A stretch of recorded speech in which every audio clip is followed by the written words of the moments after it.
कर्म है गंदा, मन है गंदा और सोचते हैं स्वर्ग मिल जाए। साहब ने कहा कि हम सदैव यह सोचते हैं कि जो अच्छा समय था वो या तो आगे आएगा या बीत चुका, वर्तमान सबसे गंदा है। हम इसमें क्या कर सकते हैं? और गंदा इसलिए लगता है क्योंकि हम जो बीता हुआ समय है उसकी चर्चा और उसकी कल्पना में है, और जो आने वाला समय है उसके बारे में सोच सोच के परेशान है। वर्तमान में जीना ही नहीं चाहते, इसलिए सब कुछ मिथ्या लगता है, इसलिए सब जगह दुख नजर आता है। दुख है ही नहीं, दुख हम सिर्फ तैयार करते हैं। हमने दुख तैयार किया है, हमने पीड़ा तैयार की है। साहब तो कहते हैं 6 दिन पाछे गया, हरि से किया न हेत। साहब ने कहा कि जो अच्छा दिन था पीछे चला गया, अब तुम क्या सोच रहे हो? ये और चला जा रहा है। जो वर्तमान तुम्हारा बेहतर हो सकता था, अच्छा हो सकता था, वो खिसकता जा रहा है। तुमने कुछ किया नहीं, गुरु से सदगुरु से तुमने प्रेम नहीं किया। संसार से तो कर लिया, दुनियादारी से कर लिया, धन दौलत से प्रेम कर लिया, लेकिन गुरु से प्रेम नहीं किया जो तुम्हें जीने का राह बता सकते थे। वहां से तो भागता रहा। अब पछताए होत क्या जब चिड़िया चुग गई खेत। 6 दिन पाछे गए, गुरु से किया न हेत, अब पछताए होत क्या जब चिड़िया चुग गई खेत। कहा अब समय निकल गया, अब पछताने से क्या होगा। जब समय था तो जागे नहीं, जब कुछ कर सकते थे, किया जा सकता था, जीवन को जिया जा सकता था प्रेम से, सत्य से, अहिंसा से, तो जिया नहीं, निकल गया और अब रो रहे हैं। लेकिन अगर हमारे भीतर थोड़ी सी जागरूकता आ जाए, थोड़ा धैर्य आ जाए, तो पुनः एक नया सवेरा हमारा स्वागत कर सकता है। लेकिन जैसे ही सूर्यास्त होने को होता है हम रोने लगते हैं, उस सूर्यास्त हो गया, दिन निकल गया, अब मैं क्या करूं। संत कहते हैं जो दिन निकल गया, बीत गया, ठीक है, अच्छा हो सकता था, अच्छा कर सकते थे, दिन में कुछ नेक काम कर सकते थे, तुम ना कर सके, पर अब चिंता मत करो, थोड़ा धैर्य रखो, थोड़ा होश में रहो और ये सोचो कि ये सूर्यास्त का भी स्वागत है, क्योंकि सूर्यास्त का स्वागत करोगे तभी एक नए सूर्योदय तुम्हारे द्वार खड़ा होगा। इसलिए इस सूर्यास्त से भी एक प्रेरणा लो कि ये सूर्यास्त के बाद ही सूर्योदय का पुनः आगमन होगा। तो सूर्यास्त के समय थोड़ा धैर्य रखो, क्योंकि जो सूर्यास्त के पहले का समय था तुमने खो दिया, जो जीवन का कीमती समय था तुमने खो दिया, जो जीवन का महत्वपूर्ण पल था तुमने खो दिया, माया मोह में लगा करके, प्रपंच में लगा करके। पर अब अगर किसी कारण से नया कोई अवसर मिल जाए, नया सवेरा मिल जाए, प्रतीक्षा करो, और अगर ना मिले तो समझना कि हमारा सब कुछ खो गया, बीत गया। और जैसे ही हम थोड़ा धैर्य रखते हैं, एक नया सवेरा पुनः आता है, एक नया सूर्योदय होता है। और अब हमारी जिम्मेदारी है कि उस नए सूर्योदय में, नए सवेरे में हम अपने मन को नया करें। किसी ने कल हमसे बुरा बर्ताव किया, उसी क्षण भूल जाइए। किसी ने गाली दी, वहीं भूल जाइए। किसी ने अपमान किया, भूल जाइए, याद मत करिए, गांठ मत बांधिए। एक एक पल नया हो जाइए, आप देखेंगे आपका दुख मिटता चला गया। हम जितना अतीत को बांधते जाते हैं, दुख उतना गहरा होता जाता है। हम जितना बीते हुए पल को स्मरण करते हैं, उतना दुखी होते हैं। बीते हुए पल में अगर कुछ बुरा हुआ है, उससे प्रेरणा लीजिए कि ये बुराई हमारा वर्तमान में नहीं होना चाहिए, और कुछ अच्छा हुआ है तो संकल्प लीजिए कि इस अच्छाई को और अच्छा करेंगे और आगे जाएंगे। इस तरह से सदगुरु कहते हैं कि जब बीते हुए पल में हम इस भाव के साथ प्रेरणा लेकर आगे बढ़ते हैं, तो आने वाला समय सुंदर हो जाता है, खूबसूरत हो जाता है। फिर कोई दुख नहीं, फिर कोई दर्द नहीं, और कोई दे भी नहीं सकता। और ये मत सोचिए कि वस्तुओं के वजह से सुख और दुख मिलता है। अगर सोना चांदी सुख का कारण होता, धन सुख का कारण होता, पद सुख का कारण होता, तो आप क्या सोचते हैं? ये टाटा, बिड़ला, डालमिया, अडानी, अंबानी जितने हैं, ये सारा सुख खरीद के धर लेते घर में, कि अब दुनिया में किसी गरीब को सुख कभी मिलता ही नहीं। जो चीज़ खरीदी जा सकती है वो कभी छोड़ेंगे क्या? अगर शांति खरीदी जा सकती थी, मुक्ति खरीदी जा सकती थी, तो जितने दुनिया के पूंजीपति, धनपति हैं, अब तक वो अपना पेटेंट करा चुके होते, खरीद के रख चुके होते स्टॉक में। कि अब किसी को मिलेगा ही नहीं। लेकिन यही तो फर्क है कि जो साधना से पाया जा सकता है, जो तप से पाया जा सकता है, वो सरल ही है, वो धन से नहीं मिलेगा। और अगर साधना से हम मुक्ति पा सकते हैं, तपस्या से शांति पा सकते हैं, अच्छे कर्म से शांति पा सकते हैं, तो ये कोई भी कर सकता है, किसी का ठेकेदारी थोड़े है। ये तो जो मन निर्मल करेगा वही शांति पालेगा। और इसका प्रमाण आप इतिहास में देख सकते हैं, वर्तमान में देख सकते हैं। माता सबरी के पास तो धन बिल्कुल भी नहीं है, पद भी नहीं है, धन भी नहीं है, वस्त्र भी नहीं है, फटे पुराने वस्त्र हैं, चरण पादुका भी नहीं है, खाने को अन्न भी नहीं है। रावण के पास सोने की लंका है, विशाल सोने की लंका। आज किसी के पास गले में सोने की चैन हो, उंगली में सोने की अंगूठी हो, तो इतने ही सोना में उसको इतनी गर्मी लगती है कि जनवरी में भी वो जैकेट उतार देता है कि हमको तो सोना है। लेकिन सोचिए, रावण तो सोने की लंका में था, कितनी गर्मी रही होगी, पर क्या वो शांति में था? अवसाद में था, विचलित मन में था, भयभीत था, शांति नहीं थी। अगर शांति का आधार भौतिक धन होता, शांति का आधार दुनियादारी होती, सोना चांदी गहने आभूषण होते, तो रावण से ज़्यादा सुखी उस वक्त कोई ना होता। क्योंकि कुबेर को भी बंदी बना के रखा हुआ था, जो धन का खजाना है, तो उससे ज़्यादा सुखी कोई होता क्या?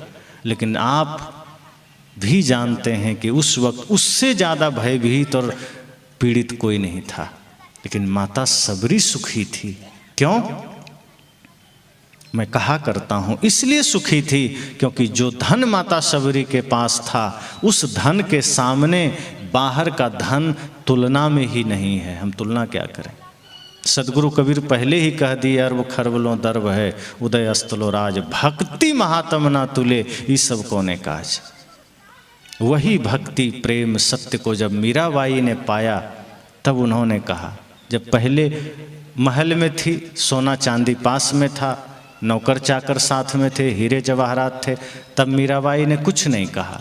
तब क्या कहा? जीवन में दुख है, अवसाद है, पीड़ा है, मुझे सब छोड़ना है। और जब सब कुछ त्याग दिया, गहने जेवर सोना चांदी आभूषण, नौकर चाकर दास दासी सब छोड़ दिया, रेशमी वस्त्र का त्याग करके फकीरी वेश पहन लिया, तब क्या कहा? पायो जी मैंने राम रतन धन पायो, वस्तु अमोलिक दी मेरे सतगुरु, कृपा करी अपनायो, पायो जी मैंने राम रतन धन पायो। उन्होंने कहा, जब बाहर का मैंने त्याग किया, तब सदगुरु ने उस धन का पता दिया जो धन मुझे वास्तव में धनी कर गया। अब मैंने पा लिया, अब मैंने पाया है। अब तक तो मैंने खोया है, अब तक तो गंवाया है, लेकिन सदगुरु ने नाम का धन, प्रेम का, सत्य का धन, ज्ञान का धन, भक्ति का धन दे दिया, और इसके सामने दुनिया की सारी दौलत फीकी है। और ये धन ऐसा है, खर्चे नहीं कोई चोर न लूटे, दिन दिन बढ़त सवायो। आपके पास 100 रुपया है, 1 रुपया किसी को दे दीजिए तो 99 हो जाएगा। 1 करोड़ भी हर 1 रुपया निकाल दीजिए तो 1 रुपया कम हो जाएगा। लेकिन प्रेम का धन, भक्ति का धन, अगर आप किसी को 2 मीठे वचन दे दीजिए तो प्रेम घटेगा क्या? क्यों? क्योंकि वो भीतर से प्रकट होता है। धन बाहर से अर्जन करना पड़ता है।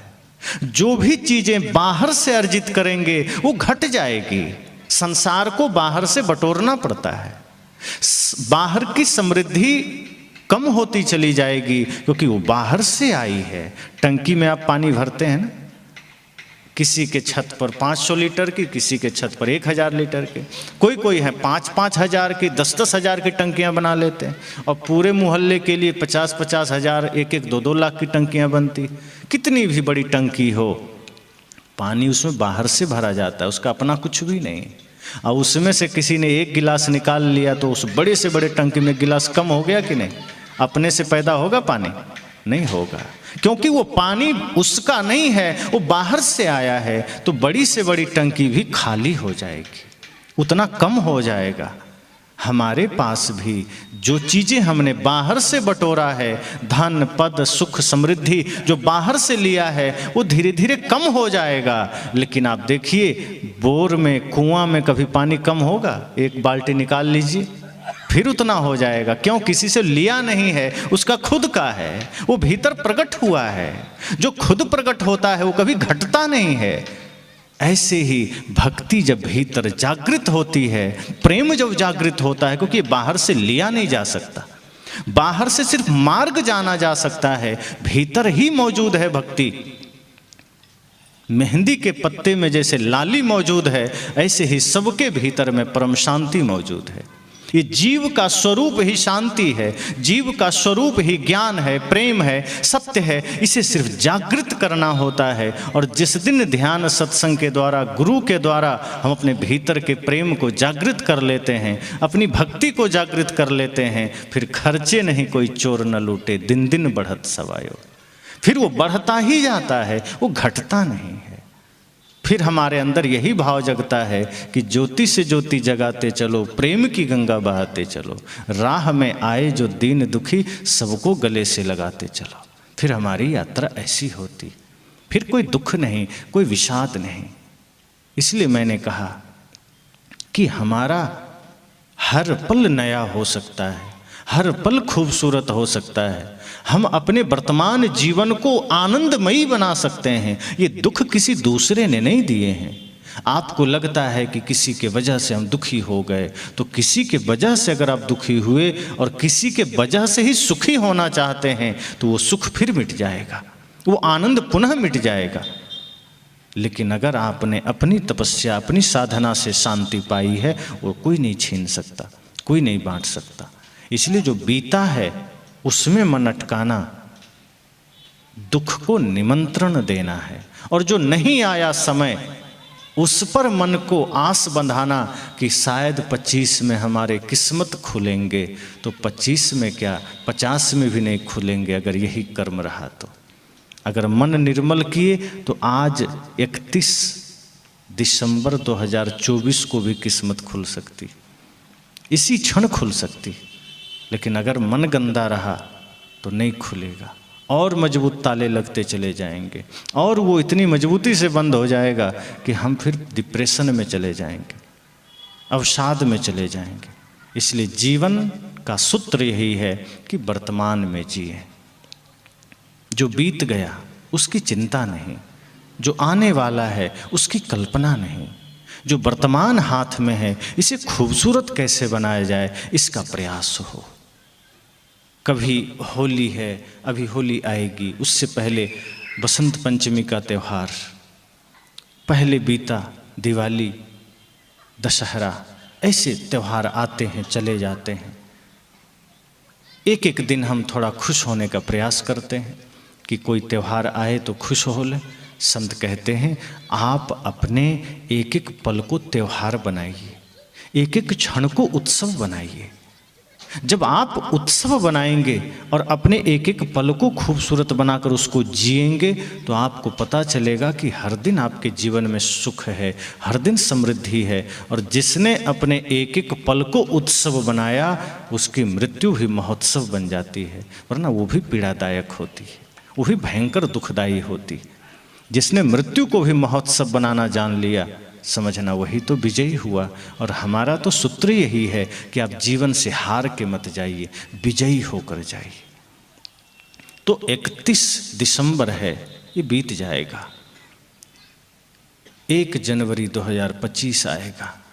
बदलेगा सिर्फ इतना कि मैंने कहा कैलेंडर, कुछ शब्द, और कुछ नहीं बदलेगा। अगर हमने अपना चिंतन बदला, अपनी सोच हमने बदली, तब समझना कि वो अभी भी बदलाव आ सकता है। ये अच्छा समय प्रतीक्षा में थोड़े है कि वो रुका हुआ है कि नहीं अब 31 में क्या जाना, एक को ही आएंगे, कहीं बैठा थोड़े, आपके ही भीतर है, आपने ही दरवाजे बंद कर रखे हैं। जैसे सुबह सूर्योदय होता है, अब कोई आदमी कमरे में बैठा रहे, पर्दा लगा के, दरवाज़ा लगा के, अब सोचे कि 7 बज गया, 8 बज गया, सूर्योदय क्यों नहीं हो रहा। तो उस आदमी को कोई कहता है कि भैया सूर्योदय तो 6 बजे हो चला है, तुम ही कमरे में बैठे हो, तो सूरज तुम्हारा मेहमान थोड़े है जो उतर के तुम्हारे कमरे में आएगा। वो तो उदय हो चुका है जहाँ उसे उदय होना था। अब तुमने ही दरवाजे बंद कर रखे हैं, तुमने ही खिड़कियाँ लगा रखी है, तो तुम्हें सूरज दिखाई कैसे देगा। अगर सूरज का प्रकाश चाहिए, थोड़ा सा खिड़की खोलो, पर्दा हटाओ, हल्का सा पर्दा हटाओ, कुछ तो धूप आने दो। और ज़्यादा प्रकाश चाहिए, दरवाजे भी खोल दो। और ज़्यादा प्रकाश चाहिए, दीवारें गिरा दो। और ज़्यादा प्रकाश चाहिए, खुद कमरे से बाहर आके मैदान में चले आओ, सूरज का पूरा प्रकाश मिलेगा। हमने भी अपनी अज्ञानता, मोह, अविद्या के पर्दे लगा लगा के सफलता का द्वार हमने खुद बंद कर रखे हैं। ज्ञान, भक्ति, वैराग्य के रोशनी को हमने खुद बंद कर रखे हैं, अविद्या का पर्दा लगा के। अज्ञानता का, मोह का, लालच का, छल कपट का पर्दा हमने इतना मजबूत लगा दिया है कि सफलता का सूर्योदय हमारे आंगन तक, हमारे हृदय तक पहुंच ही नहीं पाता, वो बाधित हो जाता है। जैसे जैसे हम अविद्या मिटाते हैं, अज्ञानता को खत्म करते हैं, जैसे जैसे मन को निर्मल करते हैं, सारी समृद्धि हमारे जीवन में आने लगती है, सारा सामर्थ्य हमारे भीतर आने लगता है, सुख का आगमन होता है। इसलिए जो समय बीता उसकी चिंता नहीं। आछे दिन पाछे गए, सदगुरु ने कहा, गुरु से किया न हेत। अब इसमें एक और गहरी बात है कि जो हमारा जवानी का समय था, अच्छा समय था, वो बीत गया। गुरु सदगुरु से हमने प्रीत नहीं किया ताकि इस जवानी को ही हम सुंदर बना सकें, इस जवानी से ही हम धर्म की यात्रा कर सकें। और अब जब यह काम, वासना, छल, प्रपंच रूपी चिड़िया ने हमारे शरीर की आयु को ही नष्ट कर दिया, अब हम पछता रहे हैं कि काश जवानी में जाग गए होते। तो जवानी में क्या सोचा, अभी कोई भजन का उम्र है। जब किसी ने कहा सत्संग में चलोगे, जवान लोग कहते हैं आप जाइए ना, हमारा समय है, हम बुढ़ापे में जाएंगे। संत ने कहा जवानों संभलो, जागो, इस संसार तो साधारण है, इसके लिए ऊर्जा खत्म मत करो, ये तपस्या में अपनी ऊर्जा थोड़ी सी लगाओ, संसार को भी साथ रखो, संसार का प्रयोग इतना ही करो कि तुम बढ़िया जी सको, अच्छा खा सको, लेकिन उसके बाद अपनी शक्ति का सदुपयोग करो, अपनी ऊर्जा का सदुपयोग करो। अगर धन है तो तुम्हारा धन भी धर्म का कारण बन सके, ये धन अधर्म का कारण न बने। अगर बल है शरीर में तो बल भी धर्म का कारण बन सके। ऐसा नहीं कि धन है तो इससे अधर्म करो, जुआ खेलो, हिंसा करवाओ, पाप करवाओ, आर्केस्ट्रा करवाओ। अगर धन पास में है तो इस धन का ऐसा सदुपयोग करो कि धन भी धर्म का माध्यम बन सके।